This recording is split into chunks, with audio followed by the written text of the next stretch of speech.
Would you please join me in a spirit of prayer? May the words of my mouth and the meditations of our hearts be found acceptable before you, O God, our rock and our Redeemer. Amen. Where do you find hope in difficult times? When I was a teenager, I think I was naturally a pretty hopeful girl, a characteristic that my mother found annoying. So annoying, in fact, that my mother called me Pollyanna sometimes. And I don't think she meant it in a positive way. Nonetheless, like many, I have struggled with depression from time to time because of life's circumstances or because of my own misguided expectations about life. When I was able to achieve my own goals, though, I became more secure. Yet lately, the things I've counted on that seemed solid are now at risk. In spite of the concern I have for stability that seems to be illusory, I try to have hope. As I get older, I have learned to cultivate being hopeful because it helps me to keep a stable mindset during turbulent times. However, to repeat, where do you find hope in difficult times? Some find hope with their families, with a sibling perhaps who is supportive and patient. Others find hope in planning for possible contingencies or in saving money for emergencies that may arise later. Still others may find hope in living in a stable community, one where neighbors are always there to help. If you are like me, perhaps you have found hope in passages of the Bible, in a message that conveys a loving God who cares. If circumstances are unusually difficult and the path forward is hidden, it may be especially hard to find hope. Take today's sermon passage, Isaiah 40, verses 12 through 24.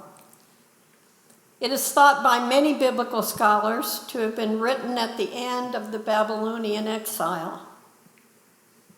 Earlier, the people of Judah had been conquered in a brutal way by the Babylonians, who destroyed their temple, the palace, and ravaged the countryside of Judah.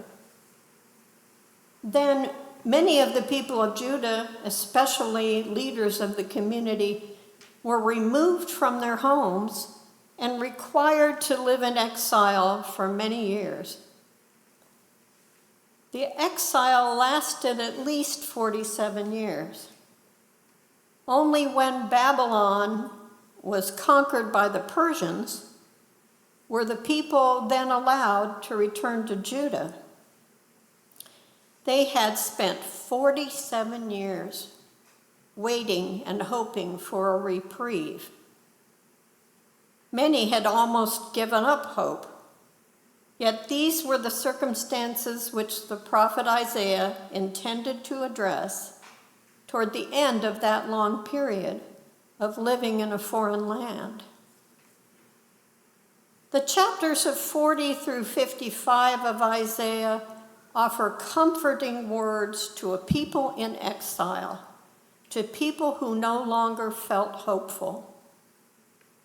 These chapters reflect the work of a prophet who wanted to uplift people from their darkness of soul. What were the insights that the prophet gave the people? Isaiah points to God for rescue. Isaiah turns to God's creative power to comfort the people. According to the prophet, God has measured and weighed the features of the landscape, crafting them according to the divine plan, the waters of the sea, the heavens, the mountains and hills. The prophet argues that God keeps their own counsel. No human has been able to advise God. Isaiah suggests that God is so powerful that God's perspective of the nations is to see them as a drop in the bucket or dust on a scale. God can exercise power over the nations. They are as nothing to God. God can reshape nations according to new standards, always willing to enact the new thing. Through rhetorical means, Isaiah reminds the reader that there is no one comparable to God. The prophet states, "Have you not known? Have you not heard? Has it not been told you from the beginning? Have you not understood from the foundations of the earth?" Isaiah reminds the people that God has stretched out the heavens and God deals with the potentates of the world. The timing may not be ideal from the exile's point of view, but God is in charge of all things. God can bring down wicked foreign rulers with ease. Isaiah 40 extols God's power and encourages the people to place their hope and trust in the powerful God of creation. God can merely blow air on the oppressive rulers and thus wither the authorities in their wickedness and destruction. Isaiah says the exiled people of Judah should put their trust in their formidable God.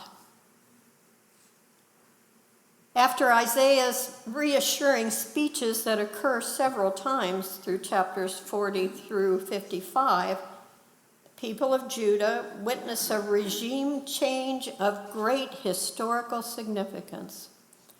The great empire of Persia defeats Babylon for control over the ancient Near East. Though the people of God remain oppressed again under an overbearing great empire, the Persians at least allow them to return home to Judah. Because the Persians are more lenient in some ways than the Babylonians with their brutal tactics, the people begin their long journey home. However, imagine the circumstances of making their way back, mostly on foot, with a few camels as pack animals. The distance from Babylon to Jerusalem is approximately 550 miles.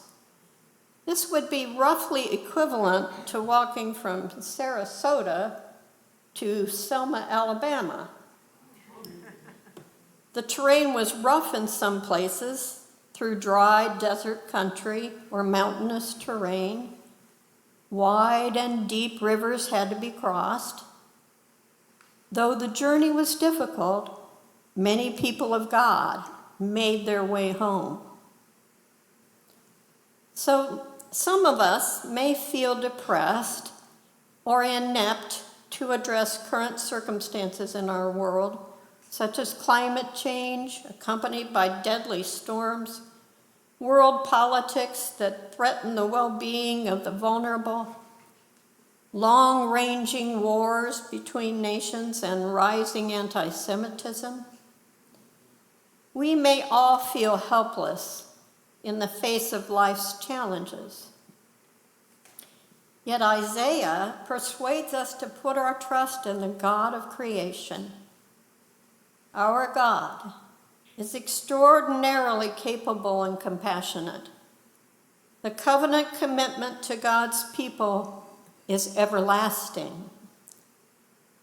Like the people of Judah, waiting for God to act can be difficult. But meanwhile, we can seek to follow God's guidance in the interim. It is good to see ourselves as partners with God as we attempt to answer God's call.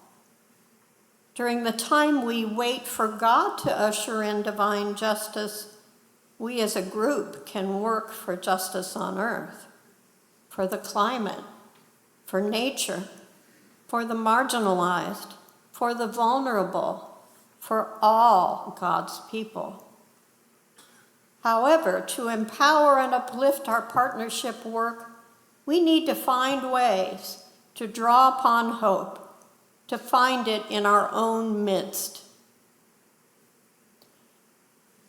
Several times over the last 8 years or so, the Green Team at First Congregational Church has sponsored nature, spiritual walks at various parks and preserves in the area.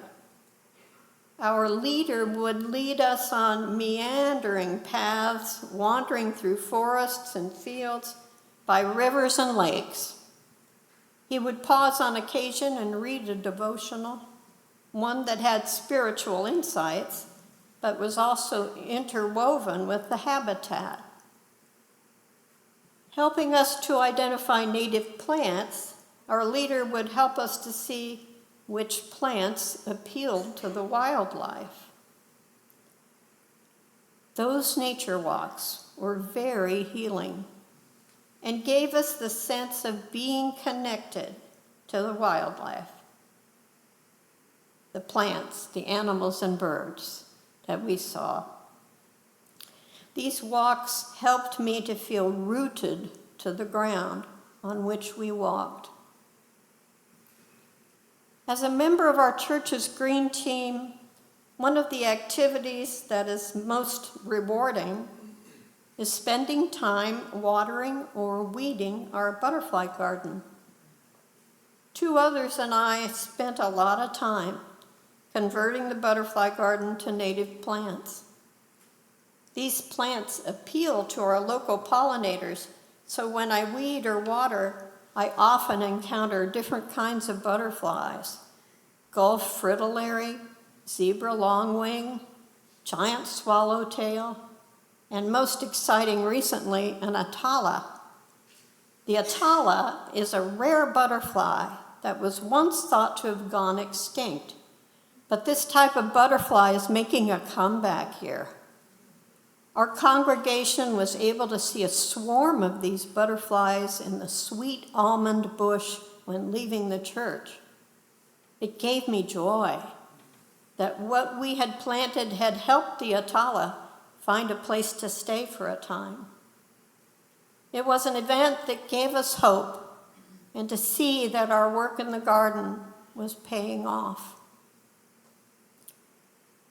As the Bible makes clear in several places, wisdom and hope can be found in nature. If we spend some time there and listen carefully to what the birds, the brooks, and the bogs tell us, we will have a sense of calm that makes the wait for God to act easier for ourselves. In nature, there is reassurance and the presence of God. There we can quietly seek to follow God's path. If we are patient, we will feel it when we are on the path that God has set for us. We will feel an inner confidence that we are headed the right way, representing God's loving kindness. In nature, we may feel a closer kinship with the creatures that share the earth with us, and that we are an integral part of the world that the powerful and compassionate God has put in place. When we look for hope, we can turn to nature for hope and reassurance. I am reminded of the wonderful poem by Wendell Berry called The Peace of Wild Things. When despair for the world grows in me, and I wake in the night at the least sound, in fear of what my life and what my children's lives may be, I go and lie down where the wood drake rests in his beauty on the water, and the great heron feeds. I come into the peace of the wild things, who do not tax their lives with forethought of grief.